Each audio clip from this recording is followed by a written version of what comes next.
विद्यार्थी मित्रांनो, सह्याद्री ट्युटोरियल्समध्ये तुमचं स्वागत आहे. गेल्या वर्षभर आपण अभ्यास केलाय. गेल्या आठवड्यात तर प्रचंड अभ्यास तुम्ही करताय. एकदा उद्याच पेपर आहे आता. पण पण काय? तुमचं मन इतकं त्रास देतंय ना, लक्षात घ्या, की प्रश्न करताय एखादा, डेफिनेशन वाचताय आणि तुमचं मन म्हणतंय, "येईल ना उद्या." मग तुमच्या मनाला सांगा, सगळेच प्रश्न करावे लागतात. त्यातले थोडे प्रश्न येतात, सगळेच येत नाहीत. तुमच्या मनाचा दुसरा प्रश्न, "करतोयस रे, पण तुला एक्झाममध्ये आठवेल का?" "का नाही आठवणार?" "करतोय छान, आठवणार आहे लक्षात घ्या." "न्यूमेरिकल्स अरे तू काहीच केले नाहीस." "मग तू पास कसा होशील?" "होऊ शकतो, चांगला स्कोर सुद्धा होऊ शकतो. न्यूमेरिकल नसताना देखील." "डेरिव्हेशन एक बी केलं नाही." अरे डेरिव्हेशन नाही केलं, पण definition, distinguish, diagram, explain the term जवळ 30-35 मार्काला येते परीक्षेत. मुद्दा काय इथं महत्वाचं माहिती आहे का? तुमचं मन तुम्हाला एवढा त्रास देतंय ना, इतका त्रास देतंय ना, की होईल का? येईल का? मी लिहू शकेन का? पेपर अवघड आला तर? मग अशा वेळेस मी तुम्हाला सांगतो, ओके. मी एका स्टुडंटशी बोललो बरं का. तो काय म्हटला बघा, की "सर मी पेपर हातात मिळाल्यानंतर सगळा पेपर बघत बसतच नाही." सांगा त्याचं बरोबर आहे का चुकीचं आहे? काय म्हणतील? बरोबर आहे, काय म्हणतात चुकीचं आहे. पण मी काय म्हणतोय ते बघा, त्याचं बरोबर आहे. हां. एम-सी-क्यू खूप महत्त्वाच्या असतात. सिंगल अटेम्प्ट असतो. तुम्ही एकदा अटेम्प्ट केला, की पुन्हा वेगळा आन्सर चेंज करू शकत नाही. त्यामुळे ते व्यवस्थित सोडवायचं. बरं मी असे पण नमुने बघितलेत, की शेवटी व्यवस्थित सोडवायचं. प्रश्नपत्रिका खुणा पण करून ठेवतात आणि अटेम्प्ट करायचं राहतं. एम-सी-क्यू झालंय असं, मग ते बी होऊन देऊ नका. अटेम्प्ट तर करणार आहे. मग तुम्ही व्ही-एस-ए पासून सुरुवात करा ना, व्हेरी शॉर्ट आन्सर क्वेशन. आलं का लक्षात? म्हणजे काय माहितीये का लक्षात घ्या. पहिला प्रश्न बघा येतोय, नाही येत, ठीक आहे. दुसरा, तिसरा बघा. 8च्या 8 नाही आले. ओके. राहू दे. सेक्शन बी कडे जावा. सेक्शन बी मध्ये 5 न्यूमेरिकल आहेत आणि 7 थेरी क्वेशन आहेत. तुम्हाला त्यातले किती अटेम्प्ट करायचे आहेत बघा. ओके. मग तुम्ही समजते मी काय सांगतोय? त्यातलं एकही तुम्हाला येणार नाही असं होणारच नाही. तुम्हाला जेवढे प्रश्न त्यातले येतात त्यातले परफेक्ट अटेम्प्ट करा. कारण सेक्शन सी ठीक आहे, तुम्हाला सेक्शन सी अवघड वाटतोय. अरे पण सेक्शन सी मध्ये सुपरपोजिशन ऑफ वेव्ह ठरलेले प्रश्न आहेत. म्हणजे बरेचसे टॉपिक आहेत त्यातले प्रश्न सेक्शन सी मध्ये ठरलेले आहेत. सेक्शन डी सगळ्यात सोपा असतो. त्यात 2-2 मार्काचेच प्रश्न असतात. लेंदी प्रश्न 2च असतात आणि बाकीच्या ठिकाणी 2-2 मार्काचे मिळून 4 मार्काचा प्रश्न तयार केलेला असतो. म्हणजे पुन्हा ईझी क्वेशन, सेक्शन बी टाइपचे क्वेशन असतात. अटेम्प्ट करा ना. 3 तासापैकी पहिल्या 1 तासात सगळे व्यवस्थित तुम्हाला जे प्रश्न आहेत ते अटेम्प्ट करा. शांत राहा. तुम्हाला बाकीचं पण सगळं आठवेल. एम-सी-क्यू तुम्ही सगळ्या बरोबर लिहिणार आहे. व्ही-एस-ए मधलं जास्तीत जास्त तुम्हाला येणार आहे. सेक्शन बी सुद्धा अटेम्प्ट असणार आहे. पण इथं काही अवघड प्रश्न दिसले, की मुलं घाबरतात. हे नकोय. ह्यातून बाहेर पडा. आता वेळ आलेली आहे. आता स्टार्ट करा रिव्हिजन. जोरात स्टार्ट करा. आणि मी जे व्हिडिओ अपलोड करतोय तुम्हाला रिव्हिजन सीरीज म्हणून, त्यात ऑलमोस्ट सगळं कव्हर होणार नाहीये रे बाळांनो. नाही होणार. पण मला माहित आहे, की दिवसाच्या शेवटी मला ना पुन्हा एकदा फायनल आय-एम-पी क्वेशन्स म्हणून तुम्हाला प्रोव्हाईड करावे लागणार आहे. फायनल. ओके. मग ते 150-200 क्वेशनचा एक व्हिडिओ मी प्रोव्हाईड करणार आहे फायनल. ओके. मग तुम्ही लास्टला तो माझा व्हिडिओ आज दिवसभरात सगळ्यात शेवटी जो व्हिडिओ माझा असेल, मग तो 10:30 वाजता असेल, 11 वाजता असेल, त्या व्हिडिओमध्ये दिलेले सगळे प्रश्न येतायत का ते बघायचं. नसतील येत तर रिवाईज करून मगच झोपायचं लक्षात घ्या. ओके.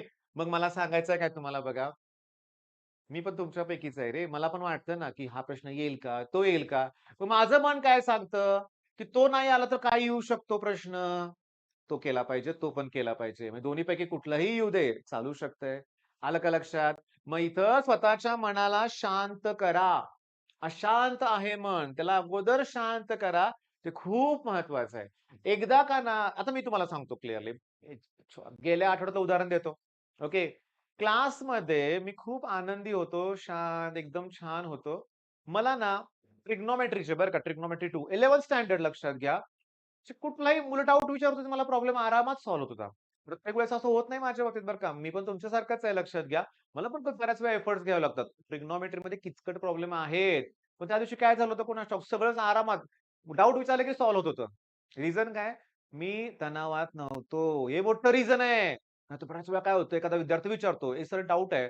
माझं मन अगोदर करतंय, "अरे ह्यो तर खूप हुशार विद्यार्थी आहे." म्हणलं याचा डाउट पण अवघड असणार आहे. सुटेल ना आपल्याला. हां, माझं मी प्रामाणिकपणे कबूल करतोय. मी काय एकदम आय-आय-टी मधून आलेलो नाहीये किंवा मी सी मधून शिकलेलो नाहीये किंवा मी स्टेट टॉपर नाहीये, गोल्ड मेडलिस्ट सुद्धा नाहीये. ओके. किंवा मी कुठला मास्टर टीचर पण नाहीये लक्षात घ्या. मुद्दा काय मी तुमच्यासारखाच आहे. अडचणी येतात आपल्याला. पण सांगू का? त्यातून मार्ग काढलाय मी. मी मार्ग काढलाय. मी प्रामाणिकपणे प्रयत्न करत होतो, करतोय. सतत इम्प्रूव्हमेंटसाठी प्रयत्न करतोय. तुमच्यामध्ये, माझ्यामध्ये आणि त्यात यश मिळतंय. अनुभव घेतलाय मी. गेले 40-45 वर्षाचा मी आहे. गेली 45 वर्ष मी अनुभव घेतोय. जर प्रामाणिकपणे कष्ट घेतले तर यश मिळतंयच. मिळत नाही असं होत नाही लक्षात घ्या. आता तुम्ही म्हणाल आता माझं एक्झाम्पल देतो. हां, मी केलं होतं प्रामाणिकपणे कष्ट. एम-बी-एच्या सी-ई-टीसाठी इंजिनिअरिंग झाल्यानंतर. वर्ष दीड वर्ष मुंबईला राहिलो होतो काकांच्याकडं. पण मग काय झालं, मला का नाही त्यात यश मिळालं? मी तुम्हाला सांगतो. यश का नाही मिळालं? मिळालंय. मी एम-बी-ए नाही केलं. पण दीड वर्षात जो अभ्यास तिथं मी केला, शॉर्टकट्स, टेक्निक्स सगळ्या शिकून घेतल्या. त्याच्या जीवावर तर क्लास सुरू केलाय. तेच तर मुलांना आवडतं माझ्या ऑफलाईनमध्ये. इनिशियली मी 4थी-5वी पासूनचे क्लासेस घेतले होते. मुलं खुश व्हायची ट्रिक सांगितल्यानंतर. वाया गेलं नाहीये, मला यश मिळालं. पण ठीक आहे. मग एम-बी-एला का नाही मिळालं त्याचं रिझन सांगतो. माझा अप्रोच चुकला होता. मी जे क्वेशन पेपर सॉल्व्ह करत होतो की नाही, ते क्लासचे होते फक्त. मला मी ॲक्चुअल एक्झाम जी आहे त्याचा पेपर बघायला पाहिजे होता. मग ती चूक मी तुमची कुठे होऊन देतोय. 5ही पेपरचं एनालिसिस केलंय. गेल्या 3 दिवसात ना म्हणूया 3 नाही 4-5 दिवसात मी 50च्या आसपास व्हिडिओ अपलोड केलेत. 50च्या आसपास झालेत की नाही मला माहीत नाही लक्षात घ्या. पण हाल्फ सेंच्युरी तर होणारच आहे आज म्हणूया आपण कंप्लीट लक्षात घ्या. मग एवढं मी करतोय कसं? एनालिसिस करून. मग तुम्हाला नाही फेल्युअर येणार लक्षात घ्या. तुम्हाला यश मिळणार आहे. बरं सगळ्यात महत्त्वाचं अटेम्प्ट 70 पैकी 70 करायचं आपल्याला. पैकीच्या पैकीचं करायचंय. थोडंफार राहिलं तर राहिलं. ठेवायचं बाजूला आणि केमिस्ट्रीची प्रिपरेशन सुरुवात करायची उद्या फिजिक्सचा पेपर झाल्यानंतर.